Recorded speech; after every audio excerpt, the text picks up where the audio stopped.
क्या आपके पास सब कुछ हो, फिर भी भीतर बेचैनी हो, तो क्या आप सचमुच स्वतंत्र हैं? एक राजा था जिसके पास पूरा साम्राज्य था, लेकिन एक फकीर ने उसे बताया कि वो दुनिया का सबसे बड़ा कैदी है। आज की बुद्ध कथा आपकी स्वतंत्रता की परिभाषा बदल देगी। एक विशाल साम्राज्य था।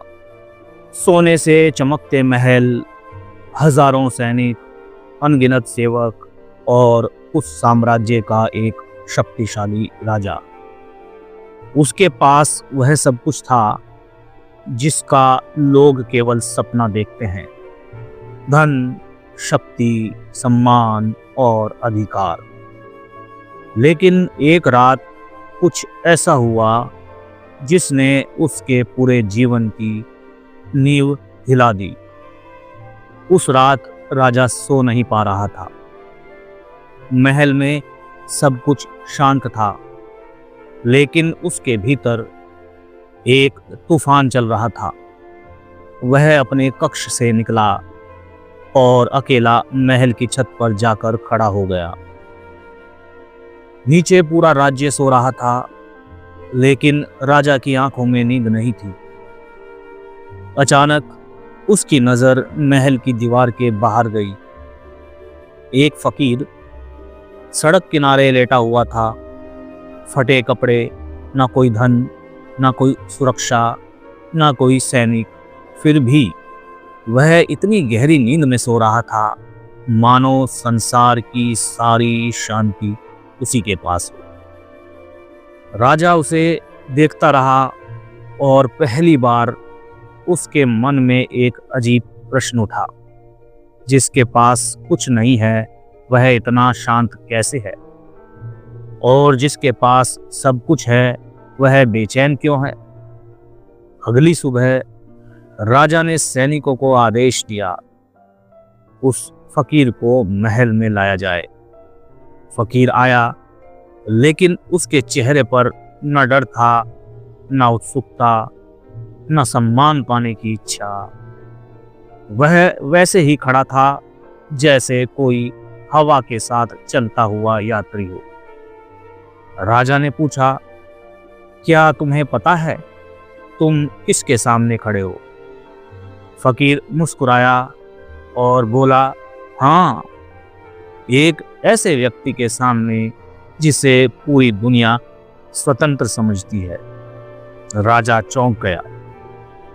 फकीर आगे बोला, लेकिन जो भीतर से कैद है। और राजा का चेहरा बदल गया। पहली बार किसी ने उससे इस तरह बात की थी, लेकिन वह क्रोधित नहीं हुआ, क्योंकि उसे महसूस हुआ कि इस आदमी की आंखों में कोई सत्य छिपा है। राजा ने पूछा, तुम मुझे कैदी क्यों कह रहे हो?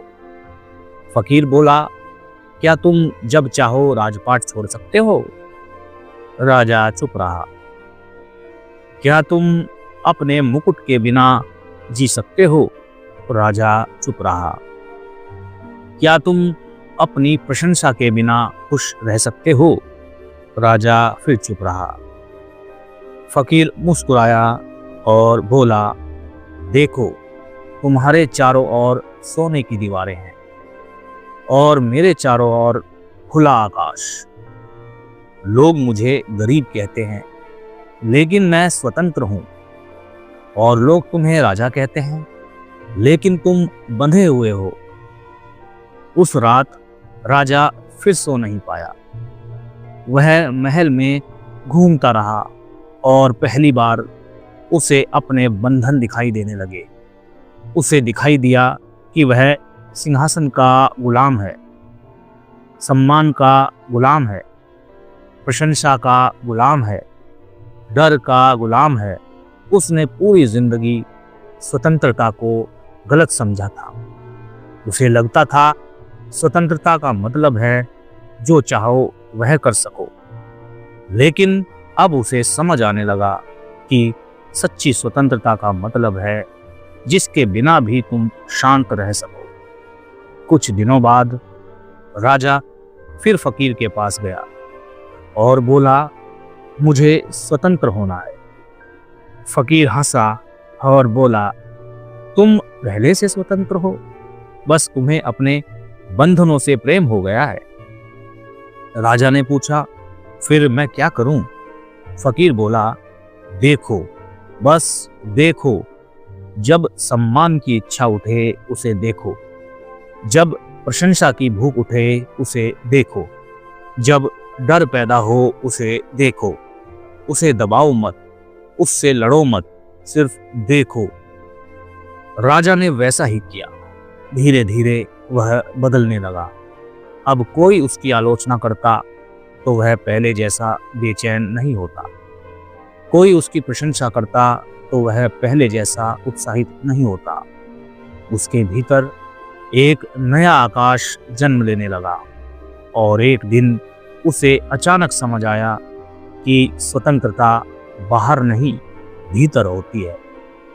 ओशो कहते हैं, मनुष्य सोचता है कि उसे दुनिया ने बांध रखा है, लेकिन वास्तव में उसे उसकी इच्छाओं ने बांध रखा है, उसकी महत्वाकांक्षाओं ने बांध रखा है, उसके भय ने, उसकी पहचान ने और सबसे अधिक उसके अहंकार ने।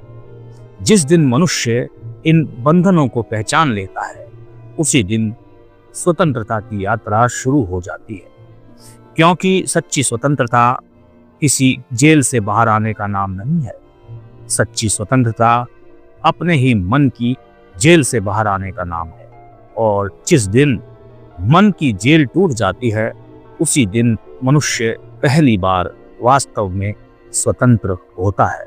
तो मित्रों, सच्ची स्वतंत्रता दुनिया को जीतने में नहीं, खुद को जीतने में है। जिस दिन मन की जंजीरें टूट जाती हैं, उसी दिन मनुष्य वास्तव में स्वतंत्र हो जाता है। फिर मिलेंगे ओशो की जुबानी बुद्ध की एक और गहरी कहानी के साथ।